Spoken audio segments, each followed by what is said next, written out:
What's going on, everybody? Welcome back to Amateur Hour TV for another video on the second channel for Amateur Hour. On this channel, I like to go through additional NBA-related topics, especially concerning the Toronto Raptors, that I just do not have enough time to go through on my main channel, Amateur Hour Sports, with over 11,000 subscribers. So instead, we do so on this channel, where it's a little bit less formal. You get a little bit more personality from myself, and we still bring you the Raptors content that you love. So if you like what you see from today's video, make sure to drop a like to give us some extra little bit of support, and make sure you are subscribed to this channel because we are on our road to 2,000 subs over here. And today's video, honestly, a lot of stuff I was planning on talking about this week on the main channel as well as this channel, but obviously, in light of the news regarding Kevin Durant that dropped yesterday, that is going to be the primary focus throughout the week, at least for today. We'll see if anything else comes of it, but that's going to be the focus for today, 100%. There was already the main video, the main channel video that went out at, I think I put that out at 1:30 today, and you can go check that out too. But we also have a little bit more that I wanted to go in depth on for this video, and that was, in particular, maybe how the Brooklyn Nets can get teams to play off of each other in these discussions, and which team should be going into this thinking that they are the favorites to actually land Kevin Durant. Because I would say at this point, I'm going to continue to say that it is within the best interest of the Brooklyn Nets to get this trade done, not as soon as possible, but like in the very near future before this situation gets even worse. Because I said this at the beginning of July, it's within their best interest to get this done before it gets worse.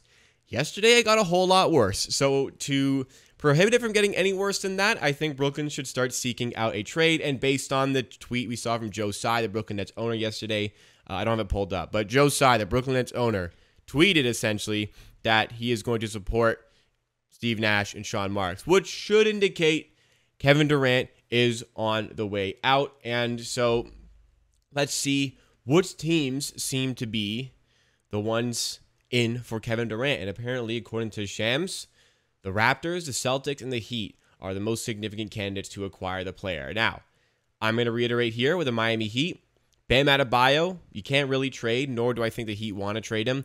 If you move Bam Adebayo to the Brooklyn Nets, he's a designated player, as is Ben Simmons.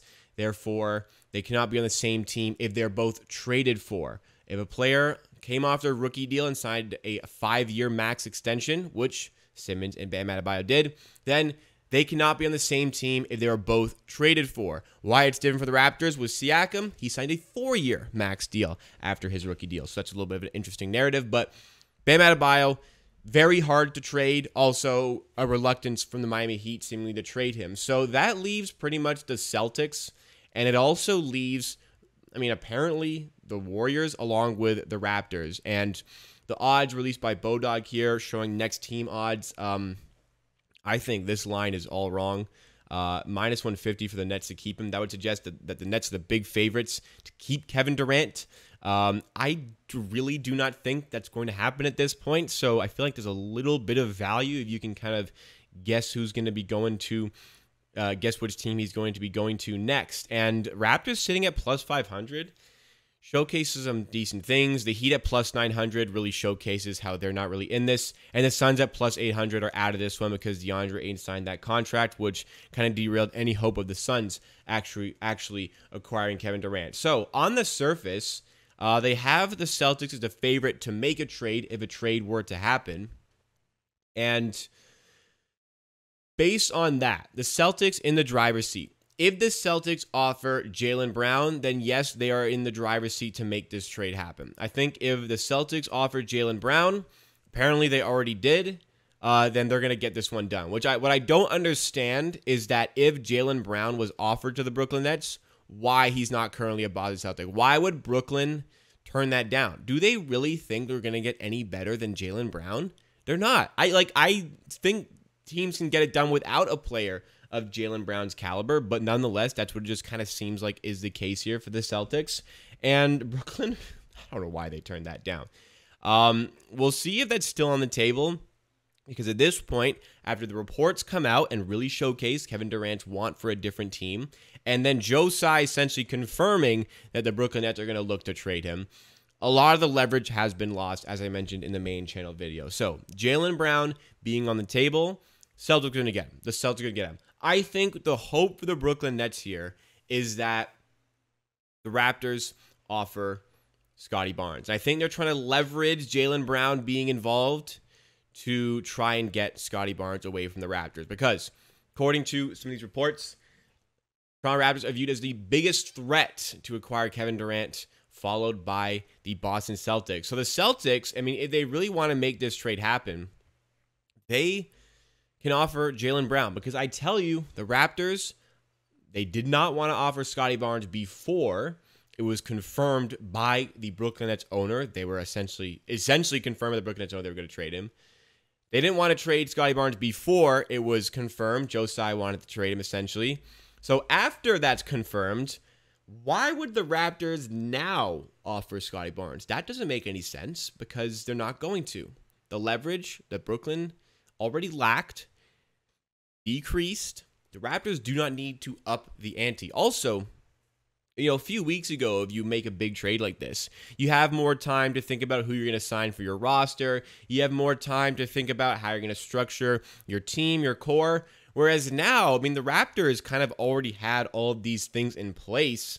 You're disrupting that by making this trade. It's a little bit less convenient to make this trade now. I understand it's Kevin Durant. Okay, you can waive a couple of those bad guys in your team to make that happen, but it's less convenient. The Raptors would probably feel less strongly about making that trade today than they would have 2 to 3 weeks ago. And that's where I think a bit of the error came up for the Brooklyn Nets. So, Boston Celtics, if they really want to make this trade, I think they can do it, but they have to fear what the Toronto Raptors are capable of here. Because if the Raptors put somebody like Scottie Barnes on the table, then they're not going to get this trade done. They're not going to get this trade done. I mean, to be honest, if Scottie Barnes was on the table, Kevin Durant would have been traded a month ago. Let's be honest. If the Brooklyn Nets are getting Scottie Barnes, this is over. We're getting Kevin Durant. But I just do not feel like that is something that is going to happen at any point ever. Scottie Barnes is not going to be on the table. I would heavily suggest Pascal Siakam is also not going to be on the table, which leaves you an offer of, as I've mentioned previously, Gary Trent Jr., OG Anunoby, plus the picks necessary to make this deal happen. Now, you might say that's not good enough for Kevin Durant. I would say I don't give a shit. Like, if that's not good enough for Kevin Durant, then we're just going to hold what we have and be fine and have this super young core with an ascending future potential superstar in Scottie Barnes. We had an all-star in Fred last year. We had an all-NBA player in Pascal Siakam. We are going to be A-okay, just letting this core kind of see how good they can be and how much they can develop in the future. And if the Boston Celtics don't offer Jaylen Brown, then tell me who has a better offer than OG and Gary Trent Jr. And the Nets don't want to take that. Nobody's a better offer, and they want to hold out even longer. Than this horrible situation they're dealing with is just going to continue to get worse and worse. As we saw, it got worse yesterday. So I think the ball's in the Celtics' court. I think they're the biggest threat to get this done because I don't really perceive the Raptors offering Pascal Siakam. Scottie Barnes is going to be completely off the table. I don't perceive the Raptors offering Pascal Siakam. Now, the fear for the Celtics fans in this one may not be the Raptors. The fear for the Celtics might just be doing this. The fear might just be making this trade at all. This is a team that was damn close to winning an NBA championship. If they win that game 4 against the Warriors and Steph Curry doesn't go dummy for like 40 points, they win the series. They win the championship. They were so close to winning a championship, and I felt like they were the better team going into that series. And if Jason Tatum actually showed up and stopped giving the ball to the Golden State Warriors players, maybe even more than Celtics players, the Celtics would have won that series. Jason Tatum just was not that guy in that series. Maybe if he was, they could have won that series, but they didn't. But they're close, and that team got better in the offseason. They added in Malcolm Brogdon, which was a pickup. Like, people are giving the Celtics credit for that pickup. They're not giving them nearly enough. Like, what a pickup. You gave away spare parts for Malcolm Brogdon. What a trade. Like, that team got better. The young pieces on the team are improving. They're a force in the NBA this season and for many seasons after this one.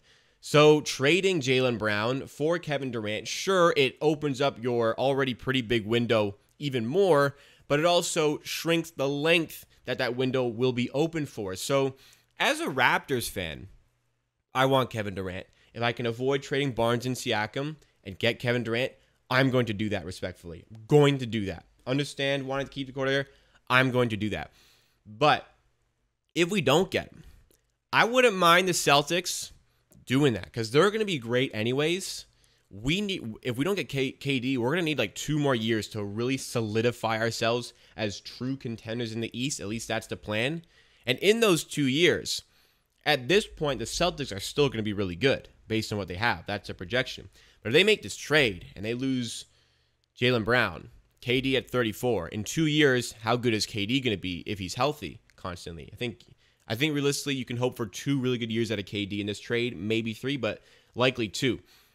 Once he's starting to fall off a little bit, that's going to seriously decrease the quality of that Boston Celtics team right when the Raptors want to start coming around as contenders. So you eliminate Boston being that sort of contender phase when we want to be contenders. That just takes away a little bit of your competition. So it's up to the Celtics to decide if they want to be that huge monster contender right now or be like a really good contender for a number of years. So based on the fact, like I've said in a previous video, I think the Celtics should do this and should go for Kevin Durant.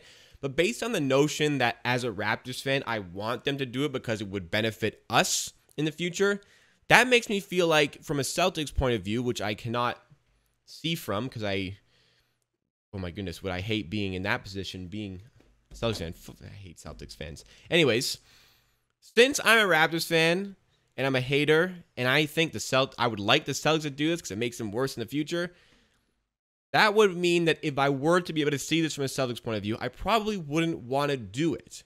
So I understand the Celtics fans not wanting to make this trade. It seems like the majority that I've seen online, I'd love to run a poll with a Celtics fan base. I just don't have the means to do that, to see what they feel like. But based on what I've seen, it seems like Celtics fans don't really want to make this trade. And I think Raptors fans, the very slight majority, would not make this trade if it involves Pascal Siakam. So we'll kind of see how this all plays out. But if the Celtics want Kevin Durant, they have to worry a lot about the Raptors. And there might be a humongous power shift in the NBA this season because players this good are like never ever available to trade. Because even when we got Kawhi Leonard, there was him coming off the injury. Did he even want to play in Toronto? Like this is a very rare case where a player of this caliber could be available for trade. We'll see who throws the most to make it happen. I think it's just going to be straight up a bidding war. So we'll see how it all plays out, but interesting to see what happens. Please give a like on this video if you did enjoy. And be sure to subscribe to Amateur TV for more videos just like this. We're on the road to 2,000 subs. I give you videos just like this. I sit on my desk. I talk about the Raptors. You get some personal vibes, some informal vibes. Maybe I'll swear a little. I don't know. Once in this one. Almost twice, though. Anyways, if you want to see more of that, subscribe to this one. And make sure you're also subscribed to my main channel, Amateur Sports, with over 11,000 subs for Raptors videos in a much more professional sort of vibe. And also subscribe to my third channel, Amateur Clips, the best highlights from my Twitch streams. I stream live on Twitch every Tuesday, Thursday, and Sunday at 7:30 p.m. Eastern Time. We take some of the best clips from those streams, upload them to YouTube. You can check them out there on Amateur Clips, and also check out my live streams at Amateur Sports. All of the links for all of these channels are in the description, as well as the link to the Discord to join the Amateur Sports Discord.